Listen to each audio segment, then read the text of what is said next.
Okay, today we're putting this back together. We had to put a belt in this. This is an 87 Fat Boy Heritage FXST. I'm not sure what they called them in 87. I think they didn't start calling them Heritages until the 80s, late 90s. But either or, Softail, it's got a Fat Boy front end on it. Could be a Fat Boy, I guess. New belt, Midwest, and it's an 1.5 inch belt. And when you change these belts, you have to take the whole inner and outer primary off, and you have to take this pivot bar out. You take this pivot bar out to get the belt through it. Once you get that done, you go back to the primary.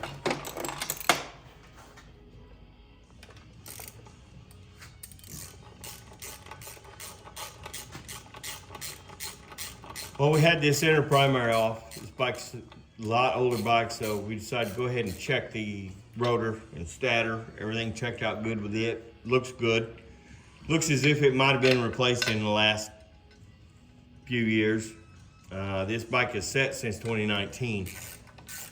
A friend of mine owned it, passed away in 19, and his son's had it in the garage ever since. His son decided to bring it back to me, the guy who originally painted this bike and worked on it all the time. He brought it back to me, figured I would know more about it than anybody else, which I do. And I just don't know.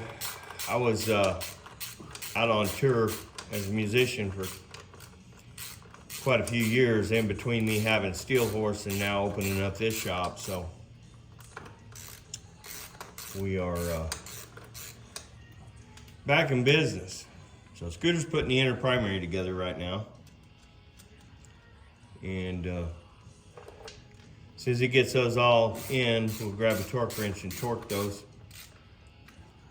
You can put Loctite on these. They do have tabs. And once you get these torqued down, then you bend the tab over to hold those in place. That way they don't back out into the primary. If anything in this primary backs out, that chain's gonna chew it up, probably mess up clutch hub and just all kinds of stuff. So you wanna make sure everything in this primary is buttoned down tight. If you notice, this is not a normal primary you're looking at. The reason I wanted to film this is because this is what this primary actually is, a Shovelhead primary. It's got this solenoid, the starter,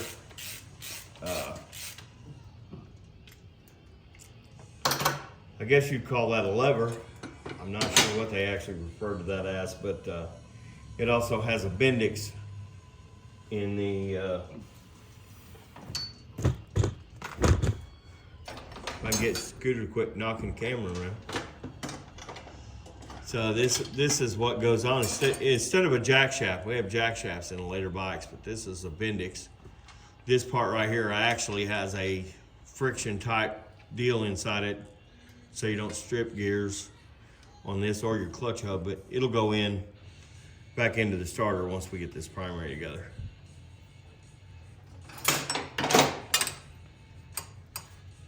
What he's working on now are the front two bolts of the inner primary are on the outside of the primary.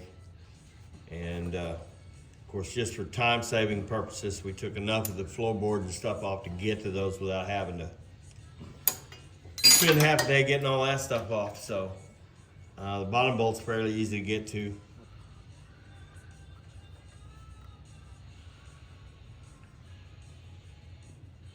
So after looking, it says torque specs on these inners are 18 to 22. I think I would want to go at least to the 22 mark.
also running a torque sequence on these.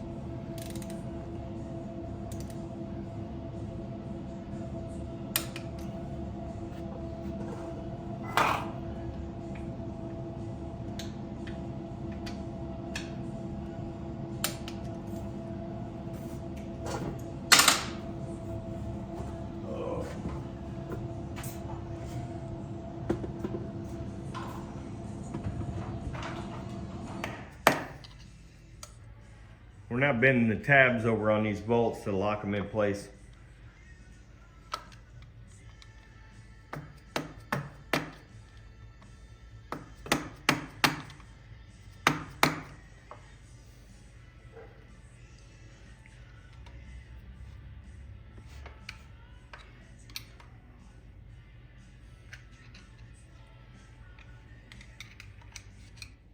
While Scooter's finishing up those tabs, there's 2 starter bolts, and they are a pain in the butt to get to.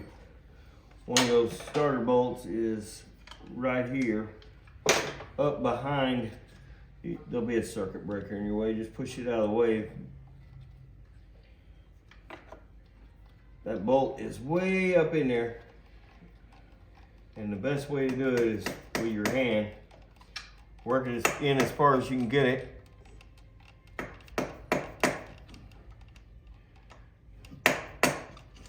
And those are 1/2-inch bolts.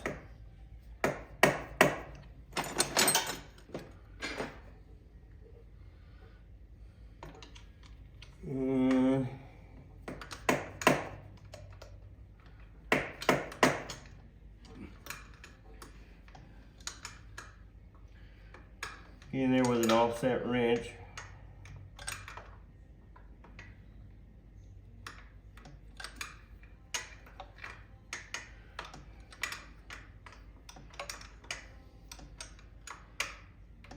There's a, call it a hog head or a bulkhead that the starter mounts to, has to bolt into the back side of this. Normally the starter directs, on later models, starter bolts straight into the back side of the inner primary. And this is a early model, so 87, probably 84, 85, 86, 87 are all going to be close to this same deal. Probably up to, can't remember the year when they switched over to the newer style primaries, quit using the Shovelhead primaries. I'm sure Harley's reasoning is they had a ton of these primaries left, so they went ahead and used them up before they switched over to a new model year with the Evos and went to the later model primary. So the other starter bolt is located on this side of the starter, underneath the oil tank, in between oil lines, and it's going to be tough to get to. It's easy to get out, but it's a pain to get back in because now it's just laying there loose, and we got to be able to push on it to get it to start in the primary. So the first thing we're going to try is this shallow 1/2-inch socket. What's up, Ryan? You miss me, bud? I did. How's your anger? You getting better? My what? My aim. You keep missing me. That's like And I'm hoping that we're pushing on that enough to get that to start that bolt. Judging as how many times I've turned it, oh, wait a minute, there we go. Push rod. That's that. See it now, tighten up.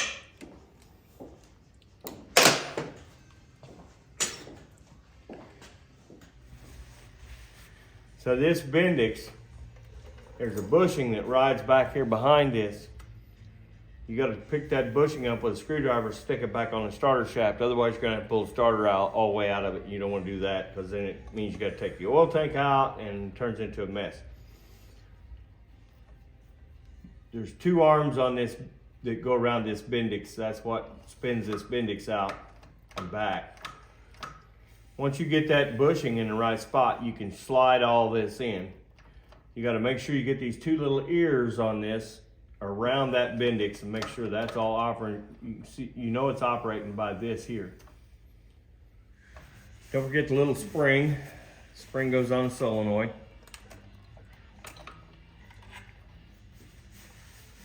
Now, when you take these apart, you'll find a shim between this solenoid and the back side of this primary. You need to make sure that that shim goes back in there. And sometimes you'll find a couple of shims, depending on how all that goes together.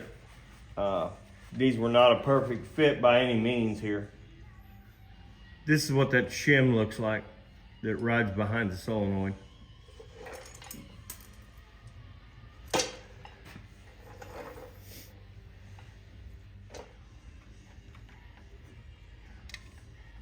Shoot a 1/2 inch, 1/4 inch, 1/2 inch.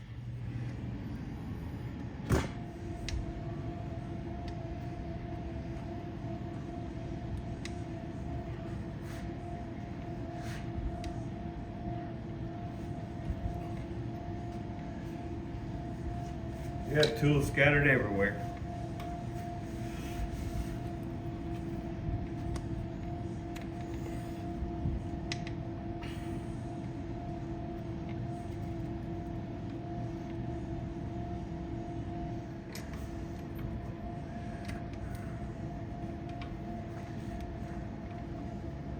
What's up, man? I said, what's up, man? That belt come in already? Ah, damn. That's quick. And we got a regular guy back on, regular UPS guy back on. Oh, the guy that used to do it?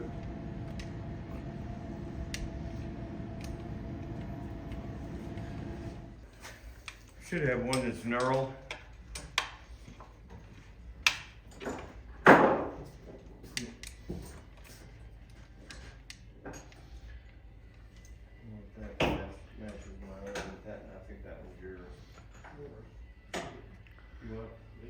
I know, but I was just trying to keep them straight.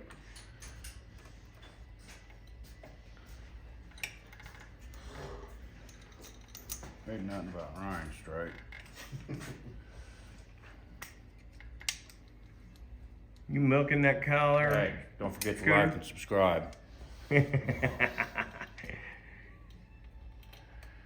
Okay, so starter's tightened up on the backside primary, Bendix is in, solenoid's bolted up, Scooter's getting ready to put in the clutch hub, which is going to be a trick because it has a keyway. This is the older style transmission, so there's keyway. That keyway has to be lined up perfectly or you knock the key out, and then you go to start it and the clutch hub will just spin.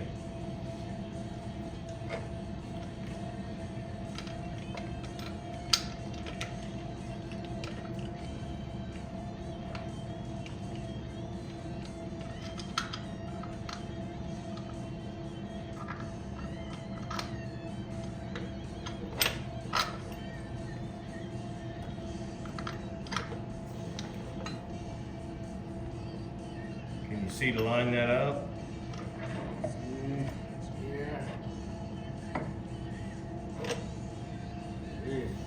If you just hit that easy, that's a damn miracle. Good. Can you believe that? Normally we'd have to mess around for a half an hour trying to get that key to line up on that keyway. Yeah, but you got me.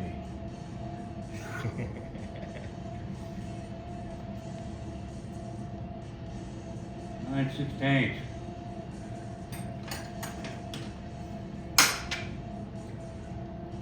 Are you calling it? I don't think it'll come to you. Here, socket.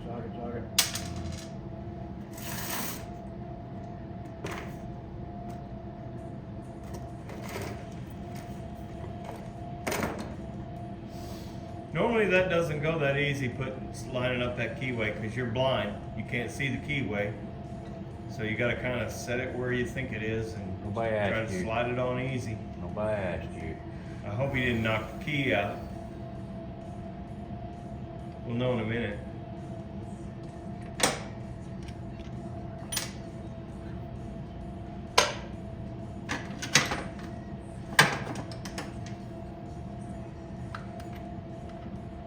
Parts everywhere.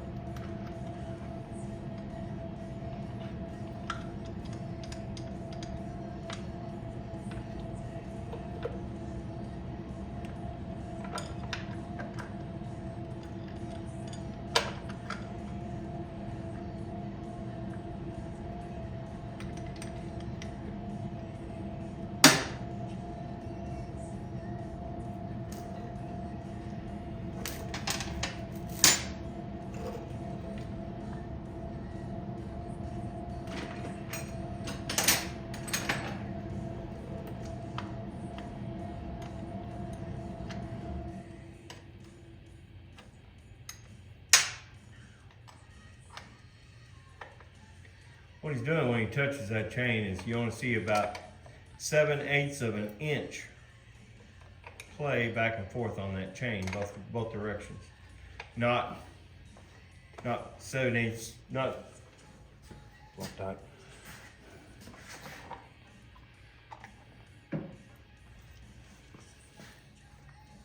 not half to 7/8 each way, but if you're moving it up and down, you need to see about 7/8 to a half inch.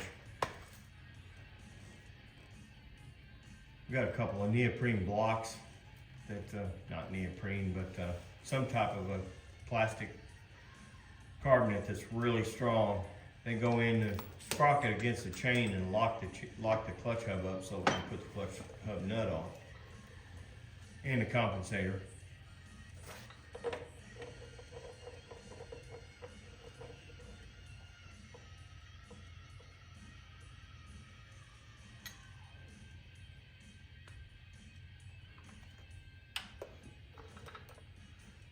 Make sure to put some Loctite in these.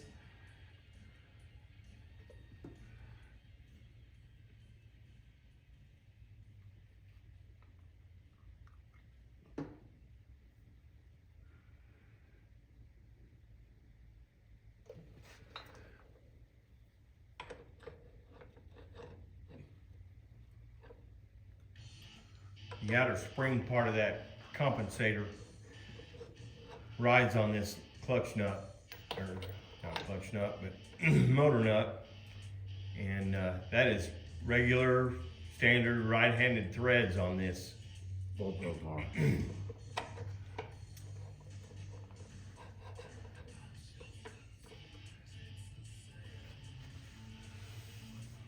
So, everybody remember this clutch hub is left-handed threads. We don't want another. That way neither one of them can work their way loose. They will work their way loose, trust me. If you don't Loctite them and hammer them down with a good impact, you're gonna find out that they will work their way loose. But compensator's right-handed, clutch hub is left-handed.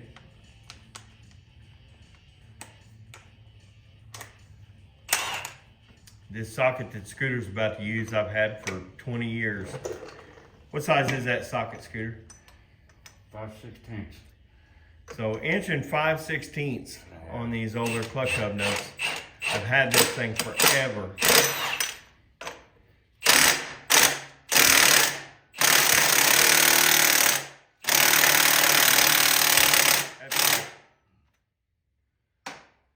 Scooter's gonna make sure nobody else gets that off. My job. What size is that for the clutch hub there, Scoot? The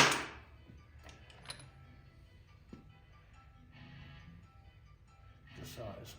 1.8 inches. 1.8 on the clutch hub nut. It's reverse thread.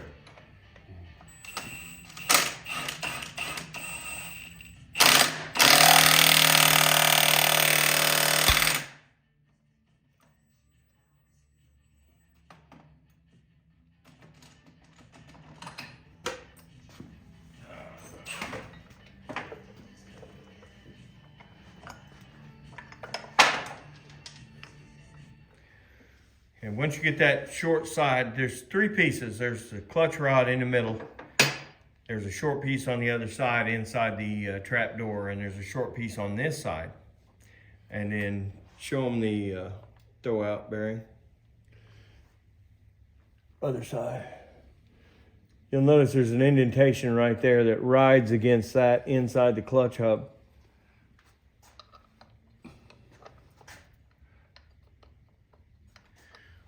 What's happened is this clutch cable is not in the best of shape. And we've got it where we've got it strapped down, it's got the clutch cable pulled a little bit. So what we got to do is we're going to loosen this. Where's that new tool? It's in the, so what we're doing here is loosen the throwout bearing. We'll readjust this. I'd like to readjust it anyway, so it's not a bad thing. Just take the dead blow and tap that and it'll loosen right up. Right there.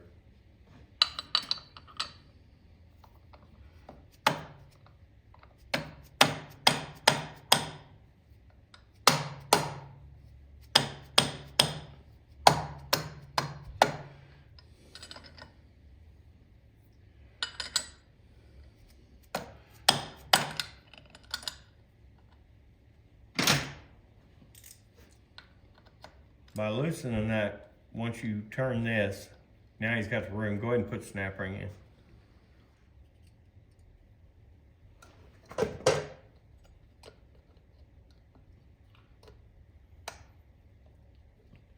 Once you lock this snap ring in,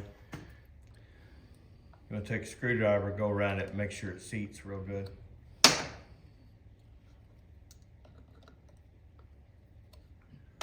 Otherwise, you'll get the whole primary together, pull a clutch handle, and it'll just go floppy on you, and you won't. You'll have to take the outer primary back off.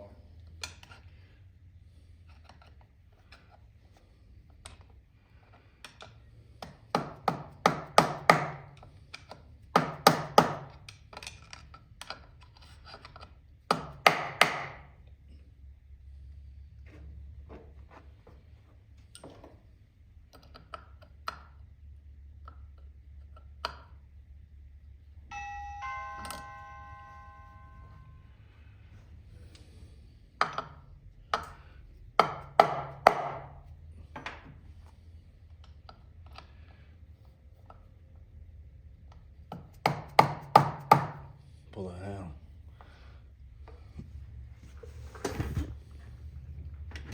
You got to readjust the throwout. Now, what we're going to do is adjust this throwout bearing.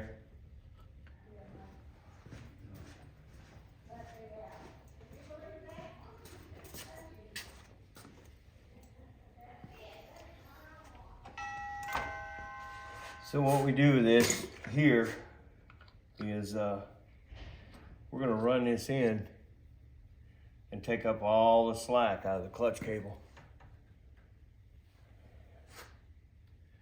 And then what I like to do is once this is in, I'll back it a quarter turn. And what that does is leave free play between the throwout bearing and those clutches. You don't want pressure on this all the time, because if it does, what's going to happen is their clutches are going to slip. And we bought this wrench, this one wrench, 5/8, 11/16. Most of these are 11/16. Very few of them are 5/8, but it's got a big offset to it. And the reason we do that is because we can adjust these when the outer primary is on. We can get into this bolt and adjust these. And grab a socket, ratchet. What you want to do is once you back that off a quarter turn, you want to hold that before you tighten this up.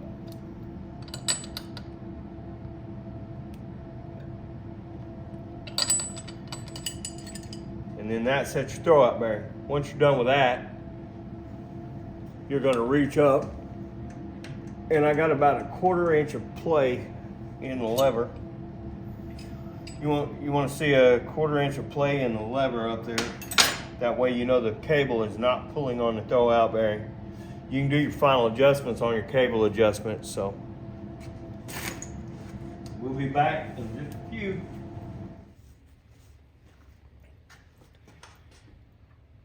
So there's a brass washer, bushing basically is going to go on this before you put the primary cover on. Okay, so we got the new gasket in, got the outer primary on.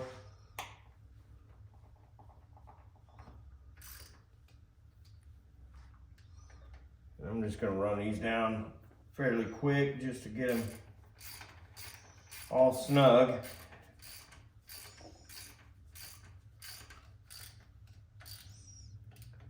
And these don't have to be super tight. They need to be tight enough they're not going to come off. I'll show you how I tighten them. You can check spec torques on these. But I'll show you what I do. I've done this for 30 years, so it's I've never snapped one off yet. Now that I've said that, we're going to snap one off here in a minute.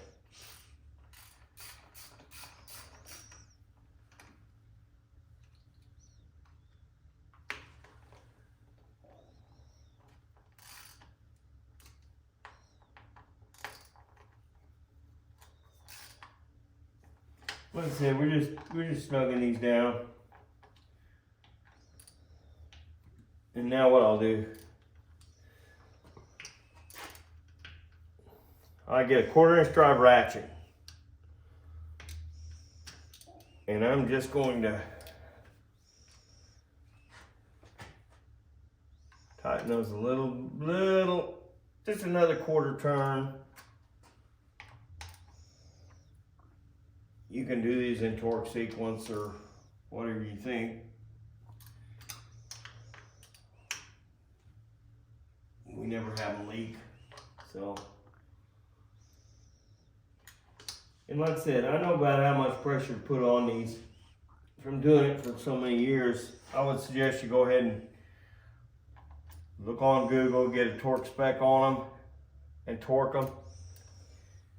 Your first few times you do this, that way you know about how much pressure you need to put on that ratchet. And the primary's back together. Belts in, pivot bars in, swing arms on. And hang in, we're gonna put some new wheels on this thing, start cleaning her up, and then stuff's going in the paint booth for it. After while the guys are cleaning up and re-blacking the motor and stuff like that, I'm gonna be painting the sheet metal for this. And she'll look like a new bike when we're done with it. Okay, this is Iron Blackbird Cycles. Don't forget to like and subscribe. Hit the notification button. That way when we make new videos, you guys will be first to see them. And we appreciate everybody. And don't forget, we got a free paint job giveaway coming up. When we hit 1,000 subscribers, we are going to go into all of our subscribers and randomly pick someone from that list to win a free paint job. So don't forget to like and subscribe. The only pre-qualification for getting into that is you have to be a subscriber. So we'll see you later. This is Dave from Iron Blackbird Cycles.